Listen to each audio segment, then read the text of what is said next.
I'm Tufail. Welcome to Prop Guide discussion on India's real estate. Today, here we have with us Mr. Ankur Dhawan, Chief Business Officer of PropTiger.com. Hello, sir. Welcome to Prop Guide discussion on the Mumbai report of PropTiger. Sir, could you please tell us why are the companies shifting from either Island City to Bandra Kurla complex? See, if you look at the Island City, what we call, the commercial areas which come in Island City are Nariman Point, Fort, Kolaba and Lower Parel. If you look at the land availability in this region has been minimal. There has not been too many commercial development, and even the commercial development which exists except Lower Parel, you'll see is not of very good quality. That is the reason why companies are looking to move outside. Also, there is a price advantage. If you go to BKC, the rental prices are much less when compared to Island City.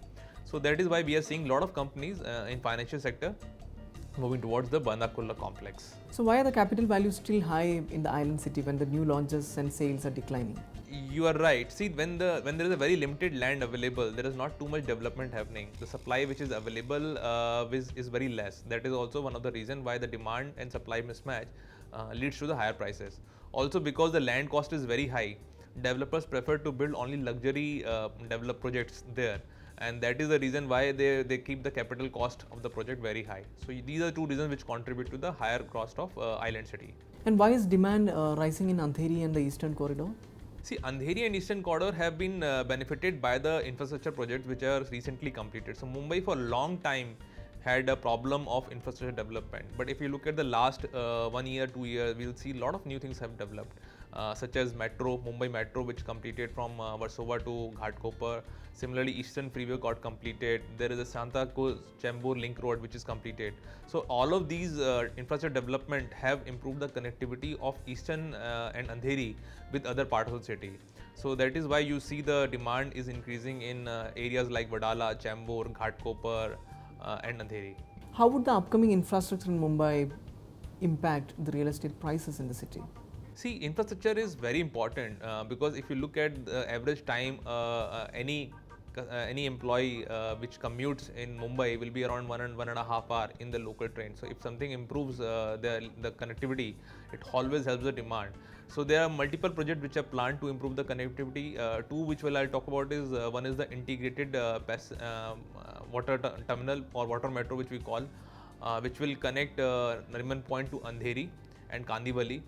Once this particular thing is completed, the people will be able to commute easily from South Mumbai to the western suburbs of Borivali, Kandivali. Similarly, if you look at, there has been a discussion happening about coastal road, which will connect directly Nariman Point to Kandivali. That will reduce the traffic which the Mumbai city sees, because people will be able to commute outside of the city to the region. So once these infrastructure projects get completed, the demand for those areas which are well connected now will increase. So that is what we expect.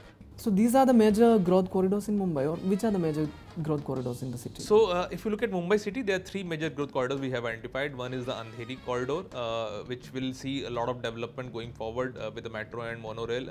And then there is a Mulund-Bhandup region, which has got a good connectivity because of Eastern Freeway and the development in East Expressway. And then there is a Chembur-Ghatkopar region.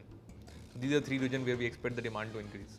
So from an investor's perspective, how long should I wait to gain from investing in these growth corridors? There has to be minimum 3 to 4 years, and in some areas it will be 5 years. You'll have to wait for the projects to give the return. But that is the expectation from the real estate. It is not a short-term investment. So I'll suggest all the investors who are investing right now in these markets should at least wait 3 to 4 years for the project completion to really get the benefit out of it. Right, that was very informative. Thank you so much, sir. Thank you for joining us for the discussion. Stay connected. Goodbye.